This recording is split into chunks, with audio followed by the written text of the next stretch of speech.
paz del Señor, sean todos bienvenidos a la quinta clase de introducción al Antiguo Testamento.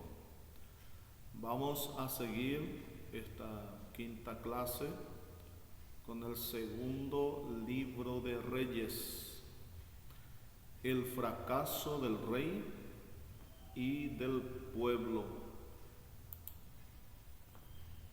Autor: se desconoce el autor humano. ¿Por qué dice se desconoce el autor humano? Porque el autor principal de la Biblia es Dios. Se cree que Jeremías compiló los registros hechos por Natán, Gad y otros.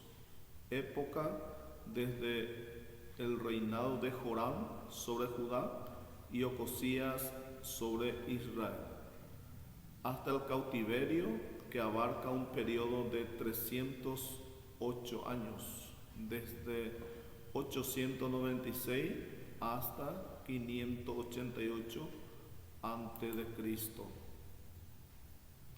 Tema: continuación de la historia de la caída de Judá e Israel, culminando en el cautiverio de ambos. Tenemos aquí la misma historia de fracaso por parte del rey y del pueblo, una historia de apostasía e idolatría.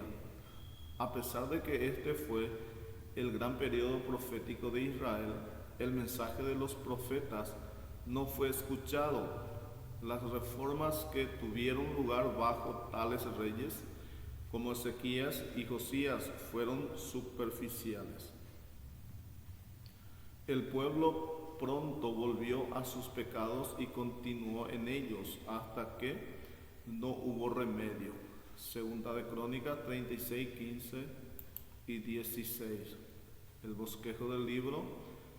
Final del ministerio de Elías, capítulo 1, 2 al 13. Ministerio de Eliseo, 2:14 al 13:21. Decadencia y caída de Israel, capítulo 13, 22 a 17:41. Decadencia y caída de Judá, capítulo 18 al 25. Final del ministerio de Elías, capítulo 1 al 2:13. Elías y el rey Ocosías, y la muerte de los capitanes con sus 50. Toda apariencia de crueldad en la suerte de los capitanes y sus hombres será eliminada al considerar plenamente las circunstancias. Siendo Dios el rey de Israel, Ocosías estaba en el deber de gobernar el reino de acuerdo con la ley divina. Tener al profeta de Dios por desempeñar un deber ordenado era el acto de un notorio y rebelde impío. Los capitanes ayudaron al rey en su rebelión y se excedieron en su deber militar usando insultos peyorativos al emplear el término varón de Dios. Hablaron ya sea burlonamente, pensando que no era un verdadero profeta, o si lo consideraban como un verdadero profeta.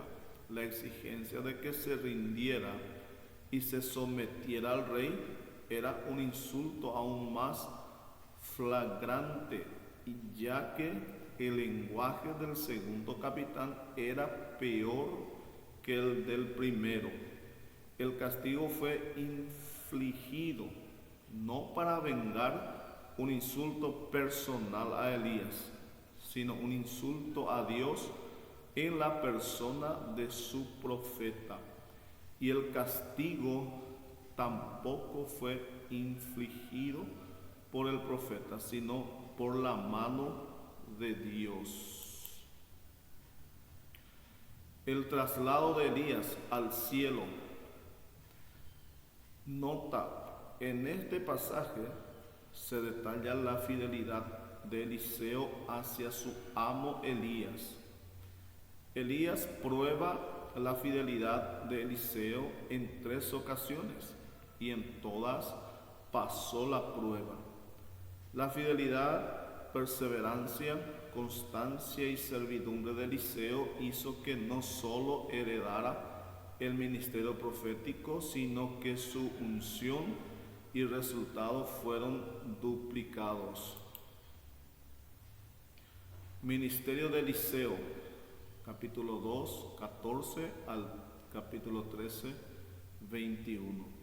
Los acontecimientos principales del ministerio de Eliseo: separación de las aguas del Jordán, la sanidad de las aguas malas, la maldición de los jóvenes irreverentes, su reprensión por la alianza de Josafat y Jorán, el aumento del aceite de la viuda,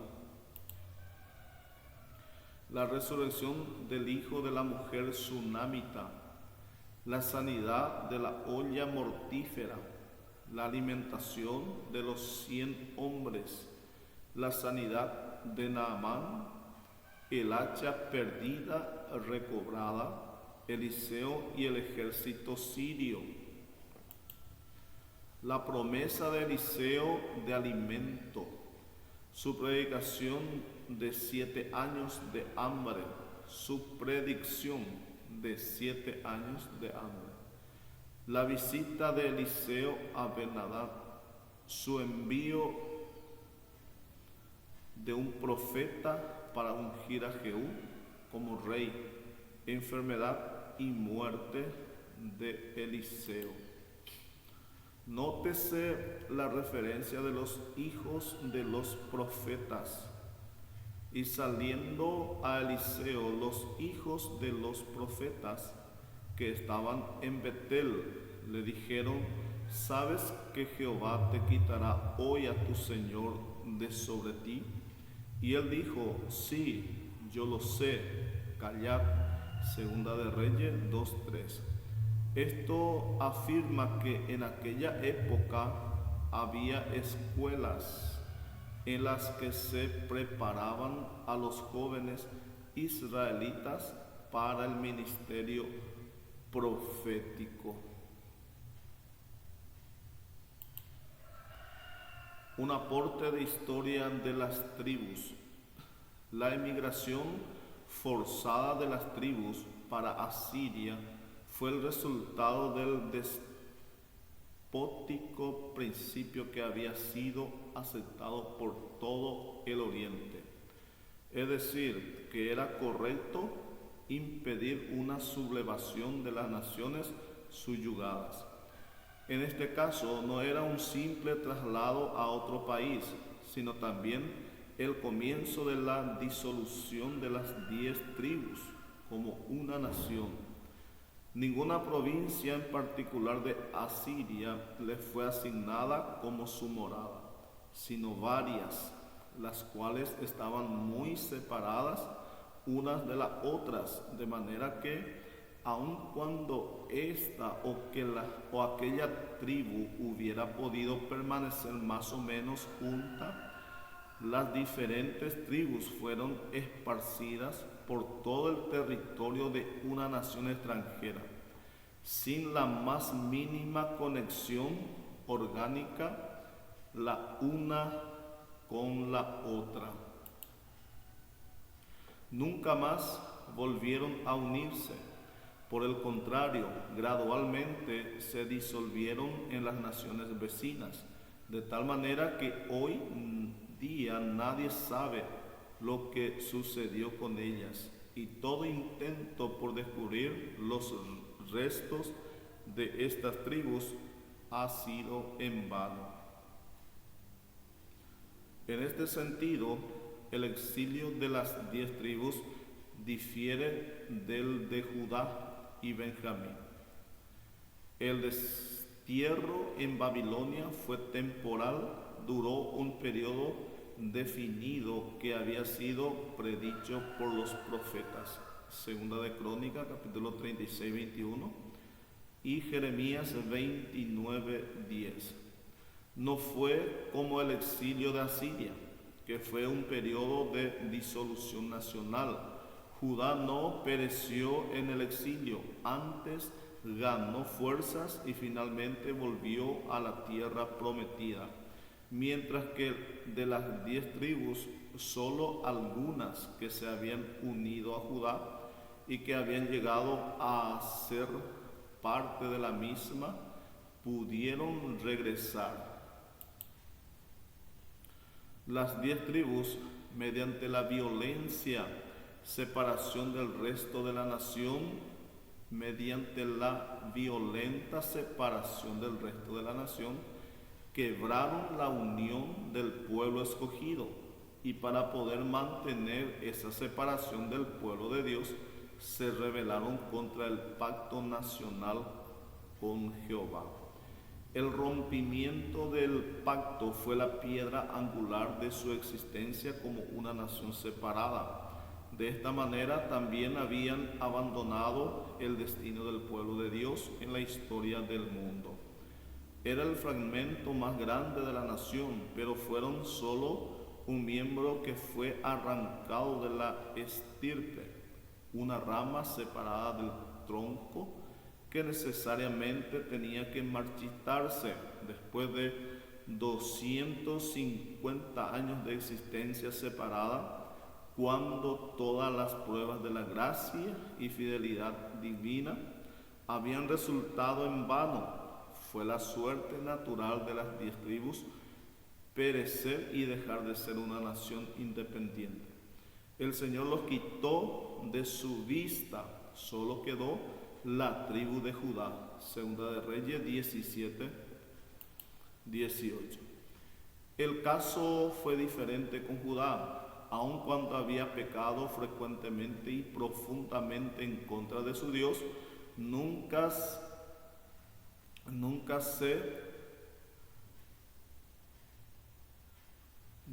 se rebeló ni en forma ni en principio contra el pacto.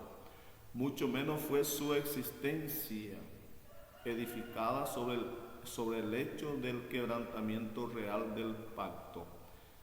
Siguió siendo la que sostenía y preservaba la ley y por lo tanto la promesa.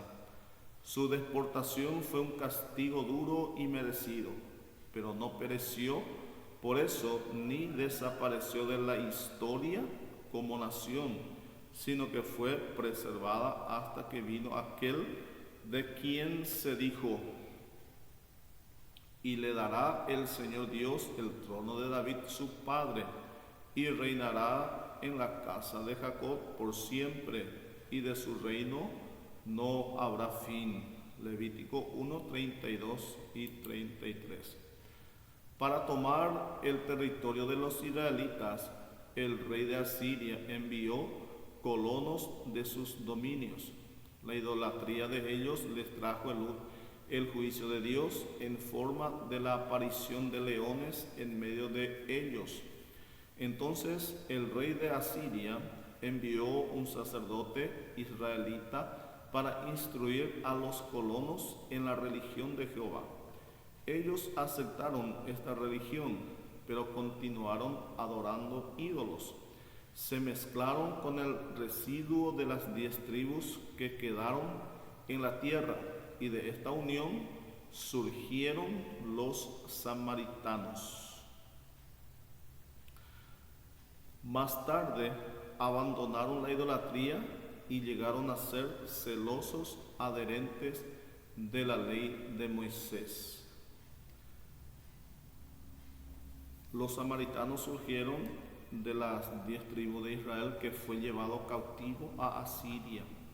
Y como estamos leyendo, la política de Asiria era, ellos se mezclaron con los israelitas, se unieron con los israelitas, y de esa unión de las 10 tribus y de Asiria surgieron los samaritanos. Por esa razón era que samaritanos y judíos no se entendían, no se llevaban, eran enemigos, porque los de Judá, ellos mantenieron la tribu, ellos no se mezclaron con los babilonios, como sucedió con las 10 tribus de Israel. Y los judíos, ellos se consideraban puros de mantener la raza judía. Los samaritanos, ellos a mezclarse con los asirios, ellos perdieron. Los judíos no le consideraban más parte de Israel por la mezcla que tuvieron con los asirios. Por esa razón, Samaria, los samaritanos adoraban en el monte y los judíos en Jerusalén. Cuando Jesús se encontró con la mujer samaritana, es lo que Jesús le dijo, que va a llegar el momento que ellos no van a adorar más en el monte, ni los judíos en Jerusalén, sino que aquellos que adoran a Dios van a adorar en espíritu y en verdad. Esa fue la causa de que hubo enemistad entre judío y samaritano, y los samaritanos surgieron de la unión con los asirios, o sea, es decir, las 10 tribus se mezclaron, se unieron con Asiria, y de ahí surgió los samaritanos. Después del cautiverio, ansiosos por llegar a ser israelitas, procuraron unirse con las 2 tribus, Judá y Benjamín, pero fueron rechazados por Esdras y Nehemías. Eso dio principio al odio. Los samaritanos más tarde construyeron un templo rival en el monte Gerizim y afirmaban que era el verdadero lugar de adoración. Juan 4:20. Más tarde, este templo fue destruido por un rey judío. Los judíos los odiaban y con desprecio se referían a ellos como los conversos de los leones, por la circunstancia de su conversión. Decadencia y la caída de Judá. El reino de Judá duró unos 150 años más que el de Israel. Su historia es mucho más brillante que la de Israel. Mientras que Israel sufrió muchos cambios de dinastía, el linaje real de David fue conservado intacto en Judá. Mientras que la historia de Israel presenta una sucesión de revueltas y usurpaciones, la historia de Judá es comparativamente pacífica. La preservación de Judá puede ser explicada por el hecho de que por medio de ellos el Mesías vendría. Los capítulos 24 y 25 registran el cautiverio de Judá. Hay 3 épocas de esta. La primera invasión de Nabucodonosor, la primera deportación a Babilonia, el sitio y la destrucción de Jerusalén y la deportación final. Nótese que, como en el caso de las 10 tribus, fue la rebelión del rey de Judá contra la nación invasor a lo que causó la deportación final. Véase la acusación o condena de Dios sobre Judá. ¿Cuál es, en su opinión, el resultado general de la época de la monarquía para el pueblo de Dios?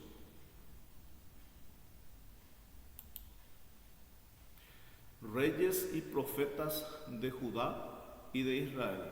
Reyes de Judá: Ocosías, Atalía, Joás, Amadías, Azarías, Usías, Jotam, Acaz, Ezequías, Manasés, Amón, Josías, Joacás, Joacín, Joaquín, Sedequías. Profetas de Judá: Isaías, Amós, Oseas, Miqueas, Nahum, Sofonías, Jeremías, Habacuc. Reyes de Israel: Joram, Jehú, Joacás, Joás, Jeroboam II, Zacarías, Salud, Máname, Pecaía, Peca, Oseas. Profetas de Israel: Eliseo, Jonás, Joel. Así estamos llegando al final del libro de Segunda de Reyes y vamos a seguir con el libro de Esdras. Vamos a ir con el libro de Esdras, introducción al Antiguo Testamento. Libro de Esdras. Esdras, un segundo Moisés. Autor: Esdras. Época desde el retorno de Babilonia hasta el establecimiento en Palestina, que abarca un periodo de 79 años, del 536 a 457 a.C. Tema: la restauración de la moral y del culto a Dios del pueblo de Israel. Esdras, el sacerdote más importante en la historia espiritual hebrea, después de Moisés. Acontecimientos principales de la historia del periodo que siguió el cautiverio, cubierto por los libros de Esdras, Nehemías y Esther. El regreso de los desterrados bajo Zorobabel, la reconstrucción del templo, el ministerio de los profetas Ageo y Zacarías, la dedicación del templo, acontecimientos del libro de Esther. Esdras llega a Jerusalén con órdenes reales. Nehemías reconstruye el muro. Malaquías profetiza. Bosquejo general: primer retorno a Jerusalén bajo Zorobabel. Decreto de Ciro. Relatos de Israel y Ciro para la restauración. Censo de los repatriados. Retorno completado. Construcción del templo. Construcción de la fundación. Interrupción de la construcción. Terminación del templo. Celebración de la Pascua. Segundo retorno a Jerusalén con Esdras. Decreto del rey Artajerjes. Censo de los repatriados. Preparación espiritual para el retorno. Se completa el retorno. La restauración espiritual del pueblo. Los matrimonios mixtos. Esdras intercede por el pueblo. Reformación espiritual de Israel. Esdras significa Jehová ayuda y fue descendiente de Judá. Fue uno de los sacerdotes que regresaron de la cautividad con Zorobabel. En Nehemías lo llaman Azarías. Esdras fue escriba y sacerdote y encabezó al grupo de cautivos judíos que regresó a Jerusalén a comprar comprometerse a obedecer la ley de Dios. Junto con Ezequiel, a Esdras se le considera el padre del judaísmo del post-cautiverio. Esdras además fue erudito, estadista y reformador religioso. Pasó la mayor parte de su vida en Babilonia, donde sirvió en el gobierno persa como ministro encargado de los asuntos judíos. Datos históricos. El imperio caldeo había destruido a Jerusalén, destruido el templo y llevado muchos cautivos a Babilonia, y permaneció cautivo por 70 años. Ciro, el rey de Persia, venció a los caldeos y saca un edicto dándole permiso a los judíos a regresar a Jerusalén y reconstruir el templo. El retorno del primer grupo de repatriados se hizo bajo la dirección de Zorobabel. Ciro les entrega los utensilios del templo. Se establece la genealogía de los que regresaron. Comienza la restauración del templo con alegría. La obra es boicoteada por los enemigos de Jerusalén al ser rechazada su ayuda para trabajar. Se detiene la obra por 15 años.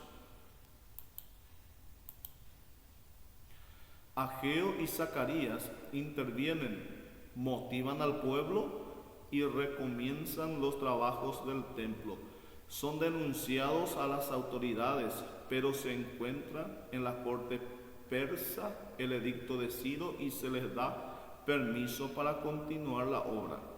El templo es terminado y se celebra la Pascua. Llega Esdras a Jerusalén con gran respaldo. Esdras establece la reforma para disolver los matrimonios mixtos. Los libros de Reyes y de Crónicas registran la destrucción del templo de Israel, Esdras su reconstrucción. Los libros de Reyes y de Crónicas dan un cuadro oscuro de una nación corrompida por la idolatría. Esdras muestra una nación completamente purificada del culto idólatra. Los libros de Reyes y de Crónicas registran descuido de la ley. Esdras registra su restauración al lugar que corresponda en el corazón del pueblo. Los libros de Reyes y de Crónicas registran la mezcla de Israel con los paganos. Esdras registra la separación completa de Israel de la influencia y las costumbres paganas. Un hombre a la altura esperada por Dios. Esdras expresa con su vida una lección admirable de la fidelidad de Dios. Fiel a su promesa, Dios levanta la mano para restaurar a su pueblo, a su tierra, y al hacerlo usa a los reyes paganos Ciro, Darío y Artajerjes como sus instrumentos. Esdras restaura la adoración y el culto a Dios y la obediencia a la ley como ninguno antes que él. Estamos llegando al fin del libro de Esdras. Vamos a seguir con el libro de Nehemías. Libro de Nehemías, introducción al Antiguo Testamento. Libro de Nehemías. Un líder con carácter, audacia y perseverancia. Un pastor a imitar. Autor y periodos cubiertos. Autor Nehemías. Época desde el viaje de Nehemías a Jerusalén hasta la restauración del culto del templo. Encierra un periodo de alrededor de 12 años, desde 446 a 434 a.C. La historia del pueblo de Israel en el Viejo Pacto termina con este libro. Bosquejo general: la reconstrucción del muro de Jerusalén, capítulo 1 al 6, el avivamiento de la religión y la restauración del culto, capítulo 7 al capítulo 12, la corrección de los abusos y restauración de lo recto, capítulo 13, la construcción del muro de Jerusalén, la oración y la comisión de Nehemías, la asignación de tareas de construcción del muro, la oposición de los samaritanos, los nobles reprendidos por oprimir al pueblo, la conclusión de la obra de edificación, atentado contra la vida de Nehemías, demostración del carácter de Nehemías, el avivamiento de la religión y la restauración del culto, el censo del pueblo para empadronar las familias, la lectura de la ley, Esdras y fiesta de tabernáculos, un recuento de la historia y arrepentimiento, la nueva consagración del pueblo a Dios y la restauración del diezmo y las ofrendas, la repoblación de Jerusalén con el 10%, dedicación del muro y restauración del servicio del templo, la corrección de los abusos, la violación de la santidad del templo, la violación de la ley sobre los levitas, la violación del día de reposo, la violación de la ley de separación. Tema central del libro de Nehemías. Como vimos, el libro gira alrededor de Nehemías, un hombre excepcional. Es la autobiografía de un hombre que sacrificó una vida de lujo y facilidad para poder ayudar a sus hermanos necesitados en Jerusalén. Fue copero de Artajerjes, posición con la que se ganó la confianza y el respaldo del rey de Persia. Nehemías fue un gran ingeniero, pero sobre todo un extraordinario líder. Los coperos.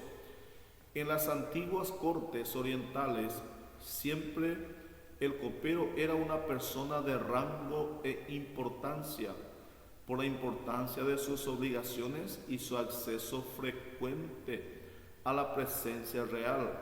Los coperos de los monarcas medos y persas eran hombres cultos y pulidos y ejercían una labor de extrema confianza para sus amos. Muchos de ellos se convirtieron en consejeros tras bastidores. El servir del vino se llevaba a cabo como un tipo de ritual. Condición espiritual prevaleciente en Jerusalén. Habían pasado casi 100 años desde que su pueblo regresara a Jerusalén desde el exilio. Aunque el templo había sido reedificado, la ciudad apenas estaba habitada, porque más judíos vivían en las aldeas y pueblos circundantes que en la ciudad santa. Se mezclaban con todo tipo de extranjeros, corrían el peligro de perder su identidad. ¿Por qué? En parte porque la ciudad carecía de murallas. Los muros, la muralla de una ciudad representaba su fuerza política, militar, económica, social y en el caso de Jerusalén su fuerza espiritual, tipo de la iglesia. Jerusalén era la ciudad capital y el centro espiritual de Judea, y el no tener muros representaba impotencia en todas las áreas. La labor de Nehemías fue de restauración total, especialmente moral. ¿Para qué sirve una muralla? Una ciudad sin murallas era presa fácil de ladrones, por eso los judíos se habían dispersado en otras nacionalidades, en aldeas pequeñas de las afueras de Jerusalén, mezclándose así con extranjeros.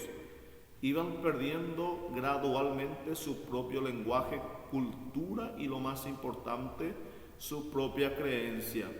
Una muralla les daría la oportunidad de hacer de Jerusalén una ciudad verdaderamente judía, mantenerla segura y controlando quién entraba y quién salía. Rasgos generales de Nehemías. Nehemías combinó la espiritualidad con lo práctico, uno que sabía tanto orar como trabajar.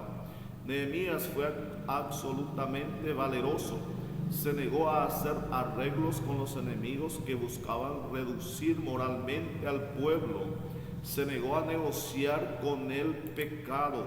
Nehemías fue contemporáneo de Esdras y dirigió el tercer grupo de exiliados que regresó a Jerusalén luego de la cautividad en Babilonia. El rey de Persia, Artajerjes, le otorgó el permiso para regresar a Jerusalén y reconstruir los muros destruidos. En contraste, reconstruir y reformar al pueblo de Dios le tomó muchos años de dedicación, perseverancia, consagración y de vivir una vida en santidad.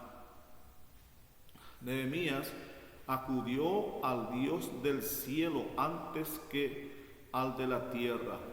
Nehemías necesitaba el permiso del rey para ausentarse de la ciudad y de madera para la obra.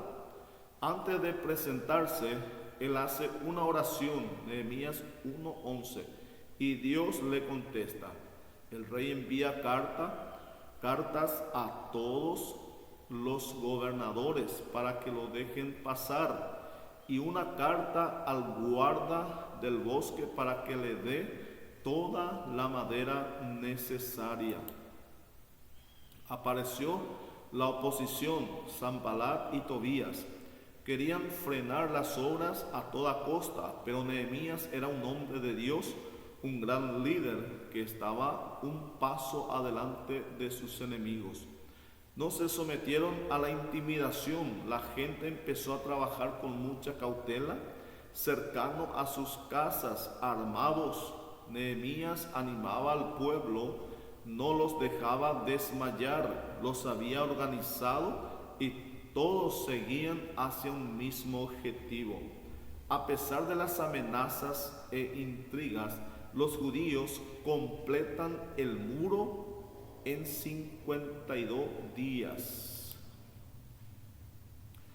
El propósito dentro del propósito. Todo ese trabajo natural tiene un propósito espiritual: restaurar la adoración verdadera. Después de un censo, el pueblo se congrega para escuchar a Esdras y a otros levitas mientras estos leen y exponen la ley. El pueblo ayuna y confiesa sus pecados y da pasos para corregir sus errores. Todo comienza en el corazón. ¿Y dónde empezó todo ese proceso? En el corazón de un hombre temeroso a Dios que no aceptó la situación que vivía su pueblo. Un hombre que deja su servicio de muchos años al lado del rey para enfrentarse a muchos desafíos. Un hombre de ánimo inmovible que levanta a su pueblo y los hace sentirse importantes. Un hombre que ora y confiesa el pecado de su gente y los lleva de nuevo al Señor. El arrepentimiento da paso a la corrección.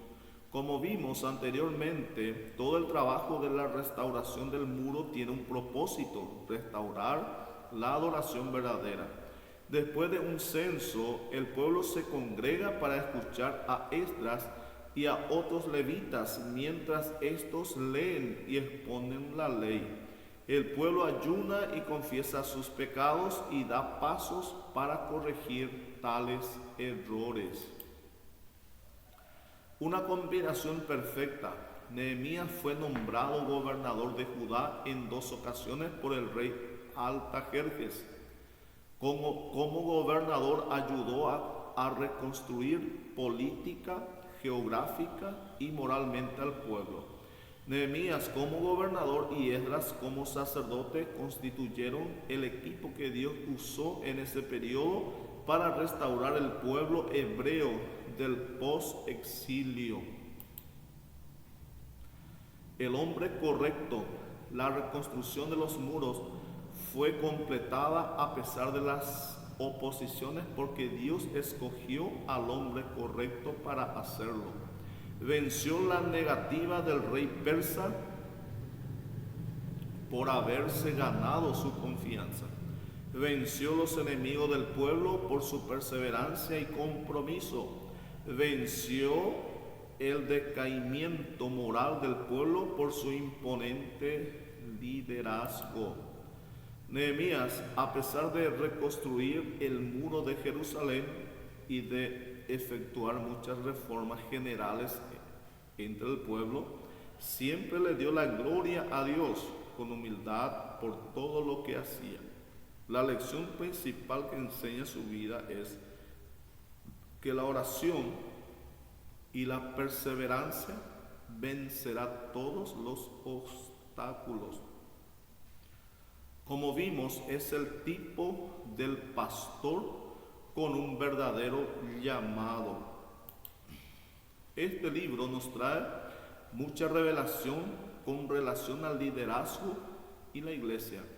Veamos algunos versos de gran impacto en el carácter cristiano, personal y ministerial. Reconocer la condición espiritual de la iglesia.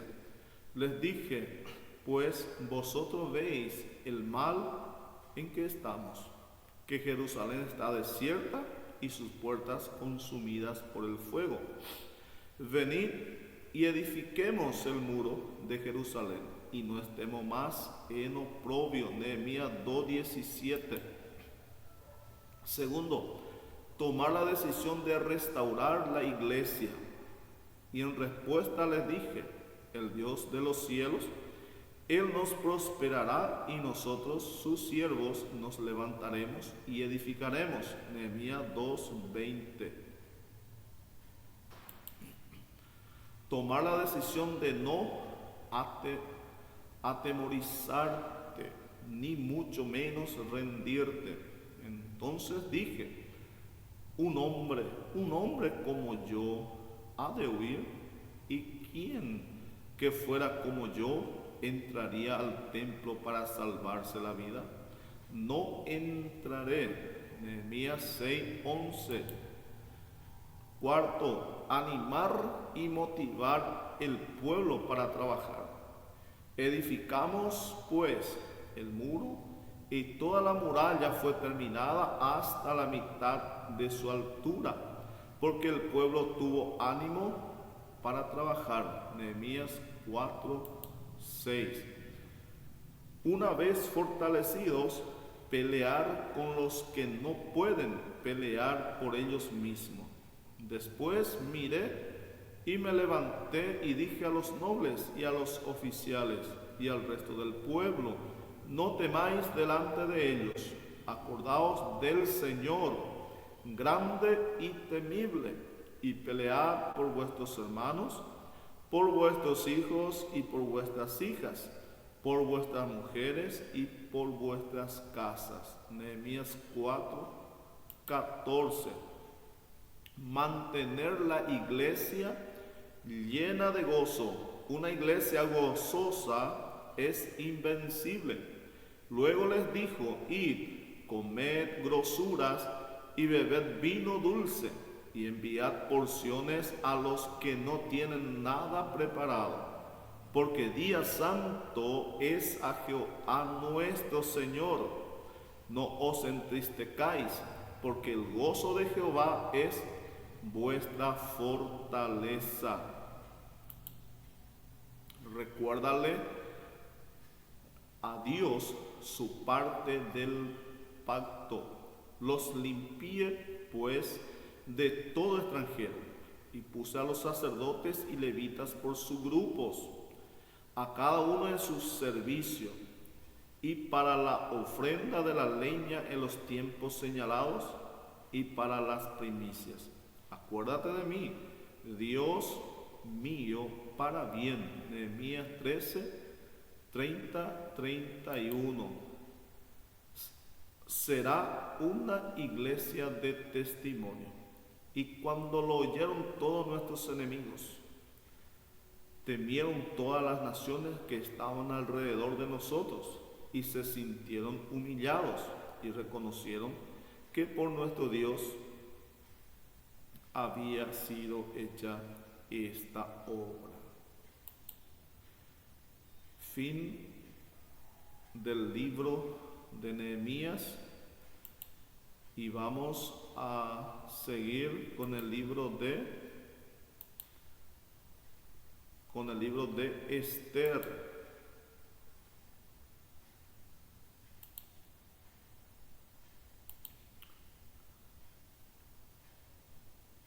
Libro de Esther, introducción al Antiguo Testamento.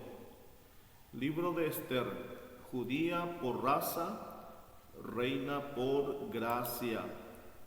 Autor del libro de Esther, desconocido, probablemente Mardoqueo. Algunos creen que lo escribió Esdras. Periodo 10 años, entre 483 y 473 a.C. Ocurre entre los capítulos 6 y 7 de Esdras. Una historia dentro de la historia.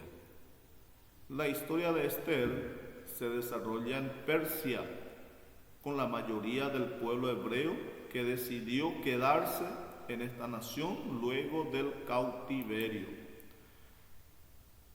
Dios sin Dios.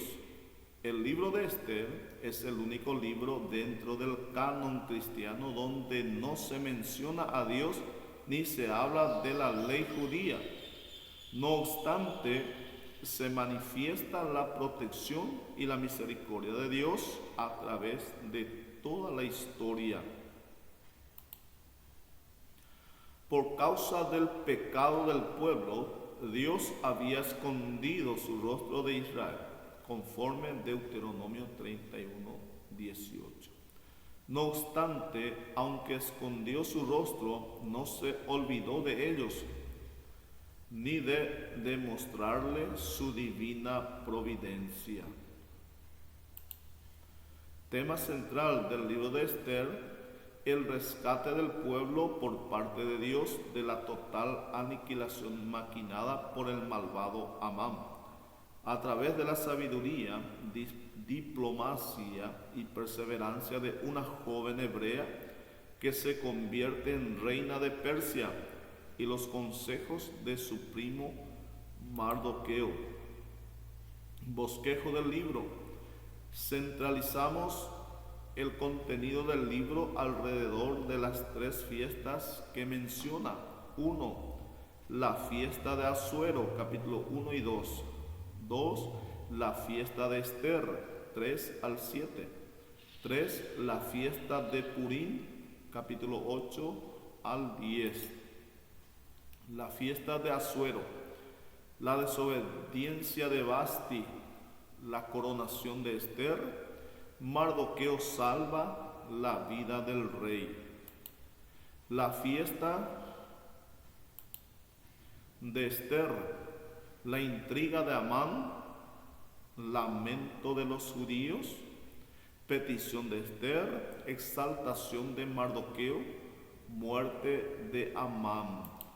La fiesta de Purim, el decreto del rey permitiendo que los judíos se defendieran, la venganza de los judíos, la institución de la fiesta de Purim, la grandeza de Mardoqueo. Datos relevantes: la reina Vasti no aceptó la invitación del rey Asuero a su fiesta por mantener su dignidad y su posición como reina y mujer persa.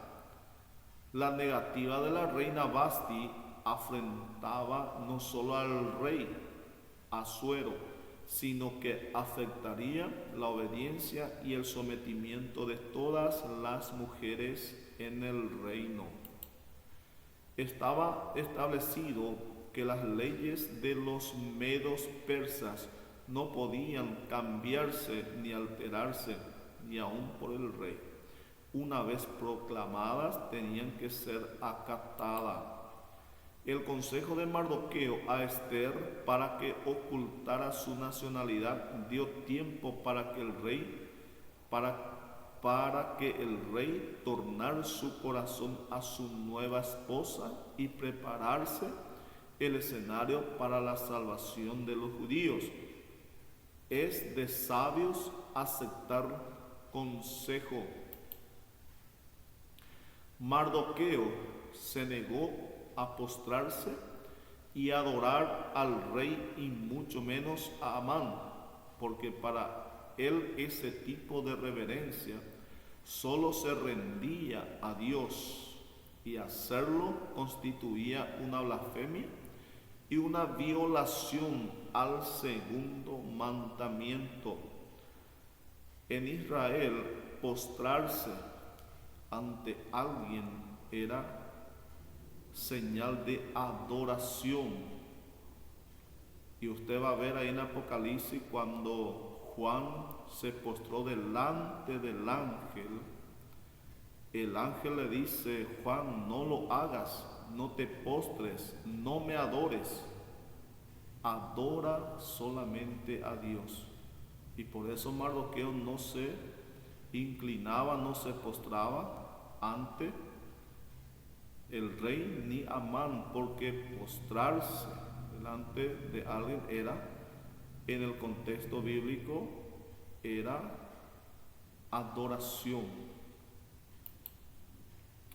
El odio de Amán por los judíos trascendía a conflictos de generaciones anteriores, y la venganza fue motivada por las fuerzas del mal que siempre quisieron detener la línea mesiánica. Aun cuando no hay referencias directas a la religión judía, el hecho de que Esther y Mardoqueo ayunaran implica oración a Dios. El versículo 14 enseña claramente la fe que tenía Mardoqueo en el cuidado y protección de Dios, definitivamente dentro del plan perfecto de Dios por preservar la línea mesiánica. Esther había llegado al trono con el propósito de rescatar a su pueblo. La protección de Dios es evidente al enfrentar y vencer los judíos a sus enemigos en solo 2 días, por permiso del rey Asuero. El engrandecimiento de Mardoqueo, un judío sobre todos los nobles persas, hasta la posición de segundo en el reino, solo se puede ver como un acto o milagro divino. Lecciones del libro de Esther. Aun cuando los buenos sufran y los malos prosperen, Dios invertirá el orden. Aunque no lo veamos, Dios está en el control. Dios ve de antemano y provee siempre.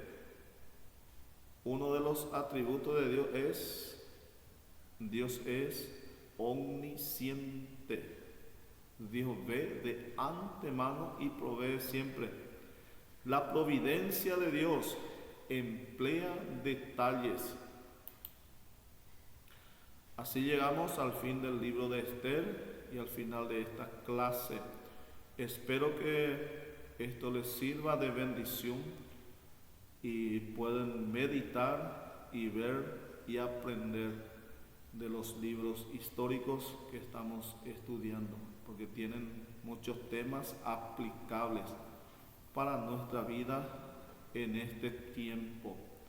Muchas bendiciones, los hermanos, fuerza y adelante en el nombre de Jesús. Amén.